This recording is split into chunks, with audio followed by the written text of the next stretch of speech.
Look, interestingly, I noticed that One Nation have kind of changed course. If we've got time, we can put it up now.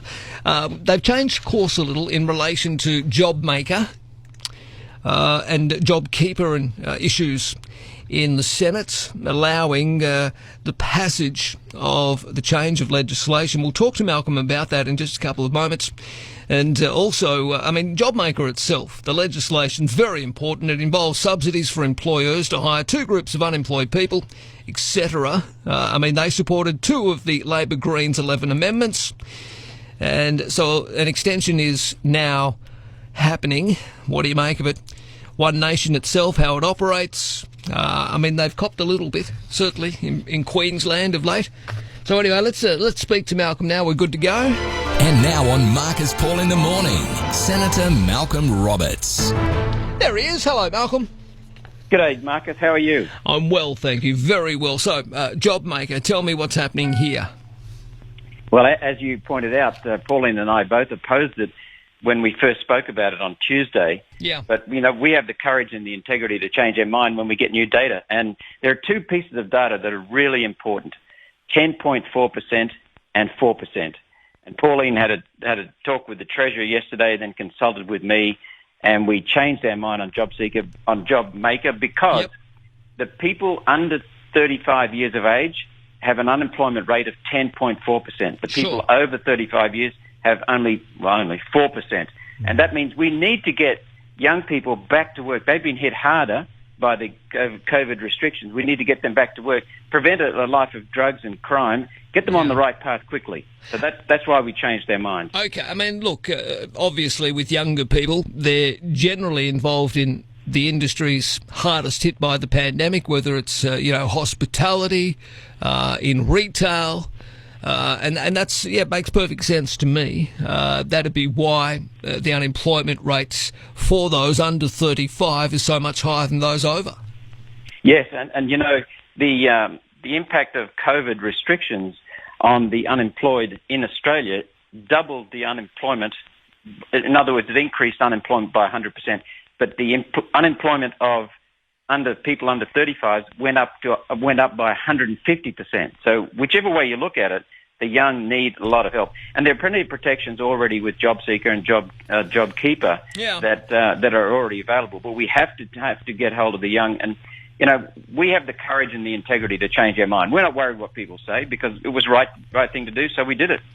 Well, that's right, and that's the beauty of having One Nation and others there. I don't think you'll find any disrespect because it's obvious. You're a minor party, but you do make a lot of difference. That's why it's important to get key legislation across the line, to have people like you and Pauline who are able to listen, analyse the data, and then make decisions accordingly.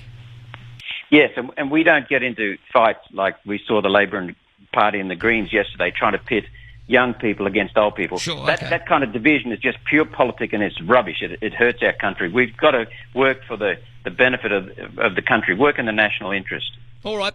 Now, I spoke to Fitzy yesterday on the program, and I've been very strong in my editorial stance on this morning. I'll just tell you my stance, and then you and I can have a blue about it, okay? Look, what I'm saying is I believe that Labor is imploding a little at a federal level. For Labor to have any chance, if you like, at the next federal election, the party needs to be more pragmatic about its climate change targets and policies. That's not to say that climate change isn't important, but it needs to be tempered with the realisation that the party can't leave blue-collar workers behind. Now, whether Albo and other senior Labor members accept it or not, they should. They need to look at what happened with the last federal election. Blue-collar workers, those in mining, manufacturing and other sectors reliant on strong power supply, believe the party has forgotten them. And also, Joel Fitzgibbon, obviously, he's stuck between a piece of coal and a hard place up there in the Hunter. Well, he believes that mine workers and blue-collared workers in his constituency have been forgotten about Labor. What do you make of it all? Well, I thought you said we were going to have a blue about this. I agree with you. That's to come. All right, we'll do it the next time. Okay. We'll fight over the US election, okay? Labor has lost its way, and that's absolutely correct because they've abandoned the blue-collar workers. And Joel is not the only one who's taken this path in Labor. We know there are a number of senators. I've spoken with them. They think that what Labor Party is doing is lunacy, not just abandoning miners, but abandoning blue-collar workers across all sectors. And Labor Party, but you know what really, Marcus? Labor Party's fault is it's not looking at the data. It's exactly the same with the Liberal, Nationals and Greens. They're not looking at the data. The data says you do not need to do anything about carbon dioxide from human activity. You do not need to stop burning coal, oil, natural gas. It's all rubbish. And Joel Fitzgibbon is on the right path to try and drag his party back. But it looks like a path that's going to be very difficult for Joel because his party is just resolved to abandoning people, abandoning blue-collar workers. It's just insane. Well, I mean, obviously Albo's a part of the extreme left, if you like, of the Labor Party. Joel is the head of the right faction and never the twain shall meet, which isn't good when you need to have a united front heading into a federal election. And the problem is, that's why I believe that Labor need to be a little bit more pragmatic about this, be realistic. You can't make any changes from the wilderness of opposition, and that's where they'll find themselves in the next federal election unless they alter their stance on it, unless they accept that, look, setting targets in 2050 is it's just unrealistic. I mean, look what's happened with this year. We're supposed to be going into a federal budget surplus, and then comes COVID-19. You can't predict bushfires. You can't predict droughts. You can't predict floods. You can try and do everything you can to mitigate them in some respects. But at the end of the day, if we stop burning coal, it doesn't mean there won't be any more bushfires. It doesn't mean there won't be any further droughts and other issues. The climate does change. Yeah, you've nailed it. You've absolutely nailed it. And the thing is, there's one other point that I would add to what you're saying. 170 years of human history has shown us, the last 170 years from 1850 onwards, the Industrial Revolution, one clear trend: ever decreasing prices in real terms after inflation of energy. And when you have that, you have a dramatic increase in productivity. When you have that, you have a dramatic increase in wealth and general community prosperity. And that is what's driven human progress. Think of how far we have come in the last 170 years. That's an eye blink in the history of this planet, an eye blink in the history of human civilization. Yet we have come so far, and now the Labor Party and the Liberal Party and the National Party and the Greens want to destroy that.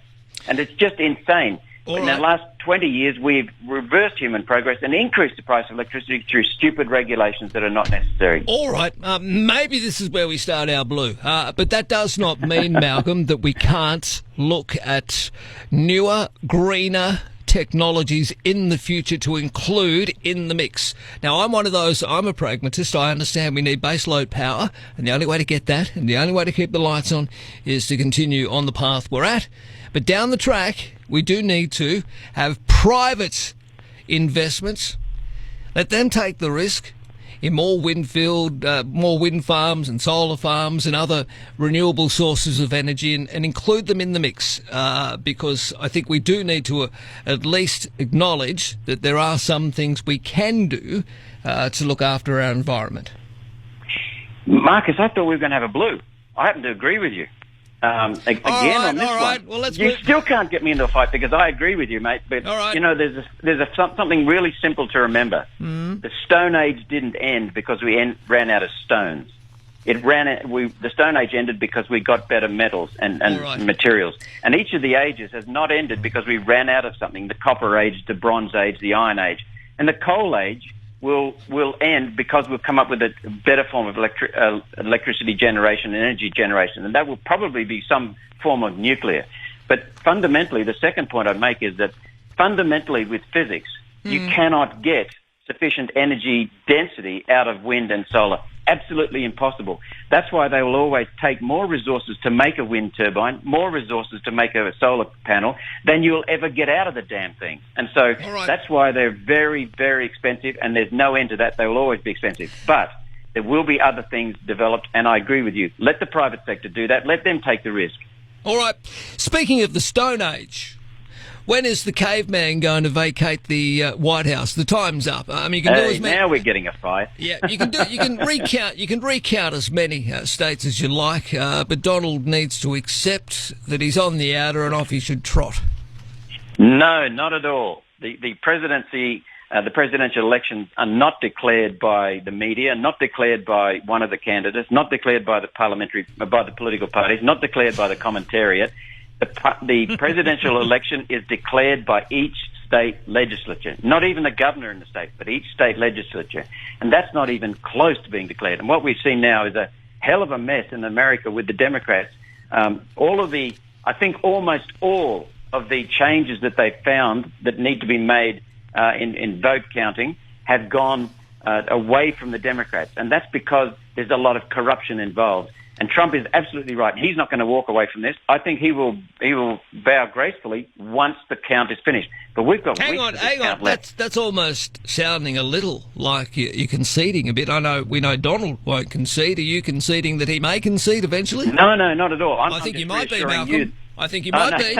You just said, hang on, rewind the tape. I honestly think Trump's got it. I think Trump will win this, but we won't know. And what I am saying is that that Trump, if he does lose, he will vacate. He'll have no choice. He'll have no choice. The Secret Service will wander in there, lift him up, and throw him out by his big boy pants, which he fails to wear every day. Get out. I think I think Trump is he's got America at heart, and he will do what's right for the country. And he's got to pursue these illegal votes from the Democrats. There's a lot of fraud going on. He's absolutely correct. And we've known that for years in the Democrat Party in America. This is the first time a Republican has stood up. And I think Trump anticipated this. He planned this before months.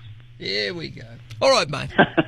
Malcolm, it's always great talking to you. Look, I've got to go. Let's next week, let's concentrate on the bail-in, the bank bail-in situation and the legislation that certainly does need to be changed. We don't want banks taking our money just to keep themselves afloat. We'll talk about that next week, mate, okay? All right, mate. Thank you very much. Have a wonderful day. There he is, Malcolm Roberts. He's become a bit of a sparring partner, and I love it.